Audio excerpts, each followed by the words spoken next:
අද දවසෙන් ටිකක් හයි කොහොමද ඉතින් ඔයාලට? අද ඉරිදානේ ඉතින් මම මේව දෙන්න කොහෙද යන්නේ කියලා ඉතින් ඔයාලා දන්නවනේ. ඉතින් අද පල්ලි ගිහිල්ලා අද ඇවිල්ලා මලවුන්ගේ දවස නොවැම්බර් 2 වෙනිදා. ඉතින් අපේ ආච්චම්මයි සීයාගේ වලගාවටත් ගිහිල්ලා ඉටිපන්දම් පත්තු කරලා පූජාවත් ඉවර වෙලා ඊට පස්සේ මම මේ ටවුන් එකට ගියා මට ටවුන් එකෙන් වැඩ වගයක් කරගන්න තියෙන නිසා.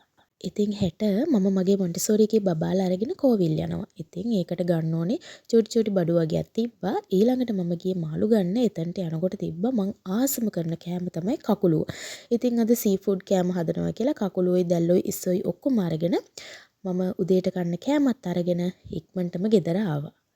ඉතින් දැන් මේ ගෙදර ඇවිල්ලා ලෑස්ති වෙන්නේ සී ෆුඩ් රයිස් එක හදන්න. ඉතින් ඉස්සල්ලාම ගත්ත කකුලෝ ටිකයි දැල්ලෝ ටිකයි ඉස්සෝ ටිකයි මේ විදිහට එළියට ඔක්කොම දාගෙන හොඳට සෝදලා සුද්ධ කරලා සෝදලා ගත්තා.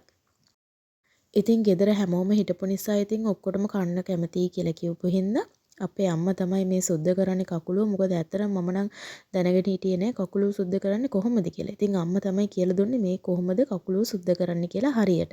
ඉතින් මේ තියෙන්නේ අපේ අම්මා සුද්ධ කරන විදිහ කකුලුව.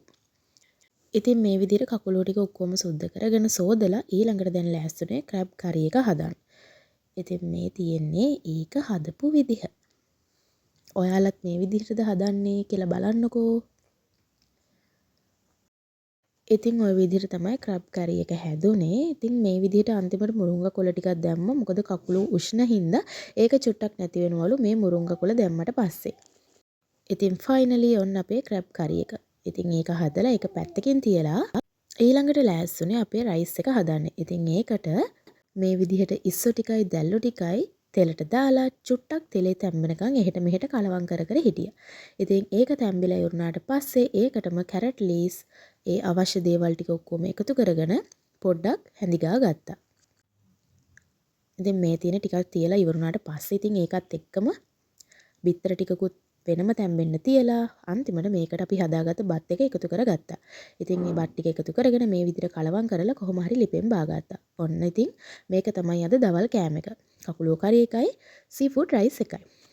ඉතින් දවල්ට හොඳට බඩ පිරෙන කාලා චුට්ටක් ඉතින් අද රිලැක්ස් එකේ හිටියා. මොකද හෙට ඉඳලා ආපහු වැඩට යන්න ඕනේ නිසා. ඉතින් මේ තියෙන්නේ අද හවස. කාලෙකින් ස්පංජි ටිකක්වත් හදපු නැති හින්දා මට හිතුණා අද ස්පංජි ටිකක් හදන්න. ඉතින් නංගිත් එවිල සපෝට් එක දීලා මේ තියෙන්නේ අන්තිමට එයා දාපු ඩිසයින් එක.